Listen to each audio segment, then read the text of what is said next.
தினம் ஒரு மிஷனரி வரலாறு. ஃபேனி கிராஸ்பி. 8000 பாடல்கள் ஒரே நபர் எழுதியிருக்கிறார்.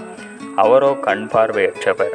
தேவனை புகழ்ந்து பாடுவதையே தன் வாழ்க்கை நோக்கமாக கொண்ட ஃபேனி கிராஸ்பி என்பவரே அவர். 6 வார சிசுவாக இருந்தபோது கண் மருத்துவர் ஒருவர் அளித்த தவறான சிகிச்சையினால் தன் பார்வை இழந்தார் ஃபேனி. இந்நிகழ்ச்சியினால் அவர் ஒருபோதும் வருத்தப்படவோ கலங்கவோ இல்லை. கிறிஸ்துவின் மேல் உள்ள நம்பிக்கையால் மகிழ்ச்சியோடு வாழ ஆரம்பித்தார். கவிதை எழுதும் வரத்தை சிறு வயதிலிருந்தே பெற்றிருந்ததால் அத்திறமையை ஆண்டவருக்காக பயன்படுத்தினார் ஃபேனி.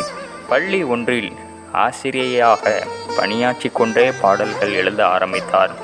பாடல்களில் ஆவியானவரின் அபிஷேகம் இருந்தபடியால் அநேகர் இவரது பாடல்களால் தொடப்பட்டனர். பாடல்கள் அநேகர் கிறிஸ்துவனிடம் கொண்டு வந்தன. அநேகரின் வாழ்க்கை மாறியது. அவைகள் புது வாழ்வுக்கு அவர்களை வழிகாட்டியது.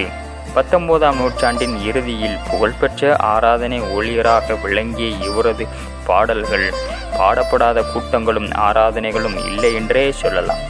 போற்றும் போற்றும், இயேசுவை நம்பி பற்றி கொண்டேன் போன்ற காலத்தால் அழியாத பாடல்கள் இன்றும் பாடப்பட்டு அநேகரை கிறிஸ்துவுக்குள் வழிநடத்துகின்றன.